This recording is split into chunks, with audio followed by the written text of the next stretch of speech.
Les invités de notre supplément partagent le même prénom et la même admiration pour les films de Tim Burton.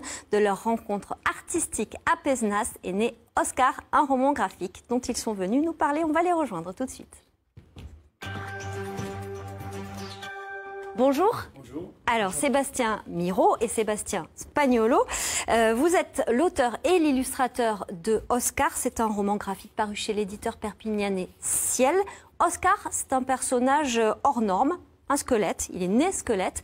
Vous dites, Sébastien Miro, que c'est un peu vous. En quoi quelle est la part autobiographique d'Oscar ? La moitié. Il y a la part autobiographique et la partie imaginaire. La partie autobiographique doit absolument nourrir la partie littéraire, imaginaire, et de façon à pouvoir toucher un lecteur et de pouvoir lui parler et que ça résonne en lui. Je connais des auteurs qui sont uniquement dans la part autobiographique.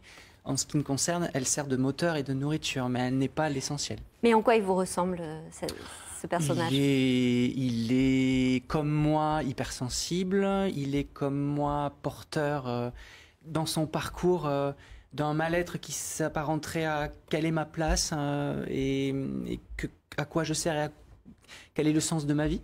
Voilà, c'est en tout cas le déroulé de cette histoire. Et en quoi il me ressemble, il est tout autant mélancolique qu'ironique. C'est un petit peu tout ce que je suis dans la vie. Alors vous précisez aussi que c'est une histoire pour adultes. Pourquoi pour adultes ? Parce que je suis obligé de préciser, étant donné qu'il y a des illustrations et que l'histoire convoque à un imaginaire qui s'apparente à l'imaginaire de l'enfance.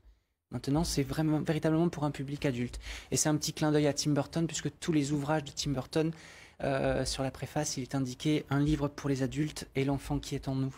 Voilà.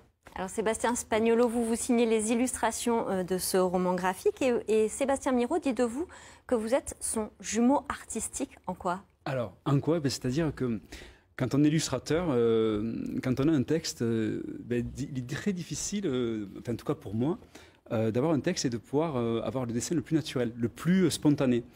Et avec Sébastien, c'est la première fois en fait que je lis un texte et de suite mon univers, je peux le coller sans le travestir, sans le changer. C'est vraiment, j'aurais pu écrire le livre en fait, mais j'ai pas son talent. Mais vraiment, je me retrouve dans son texte. Son texte nourrit mon dessin. C'était une grande liberté. Alors c'est une histoire un peu sombre, mais vos dessins à vous, ils sont presque transparents, très lumineux en tout cas. C'est-à-dire que c'est une histoire un peu sombre, mais si j'assombrissais moi aussi les illustrations, quelque part, on était dans le pathos, quoi. Et Sébastien, il n'est pas du tout dans le pathos. Son histoire, elle est quand même lumineuse. Et du coup, moi, dans le dessin, ce qui m'intéressait, c'est justement, voilà, c'est un peu triste, hein, c'est un peu sombre parfois, mais on peut toujours amener un peu de lumière. Et il y avait ce petit curseur à placer, donc c'était un peu le défi, quoi, de ce côté gredou un peu. Sébastien Miro, je crois que vous avez en projet d'adapter ce roman graphique au théâtre. Ça va se faire ? Tout à fait, j'ai cette chance. Ça va se faire au théâtre de Pézenas cette saison, au mois de mai, le 3 mai. L'adaptation théâtrale, je suis entouré d'une super équipe. Et c'est vous qui serez sur scène, qui incarnerez. Je serai sur scène, voilà, et je mets ce spectacle en scène avec Valérie Lotte, qui est aussi de Pézenas. Et je suis accompagné pour ça par la ville de Pézenas et par l'équipe dirigeante du théâtre. Ouais. Et vous avez en projet d'autres collaborations tous les deux ? Oui, mais... Moi, je suis bien renseignée. Ah oui, vous avez les tuyaux. Moi, je suis pas au courant. Non, oui. Il y a un futur... S'il n'est pas trop cher.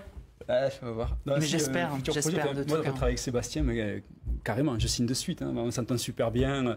Il n'y a pas d'ego. Ce qui est bien avec Seb, il n'y a pas d'ego. Tout pour l'histoire. Voilà, tout pour l'histoire et le lecteur.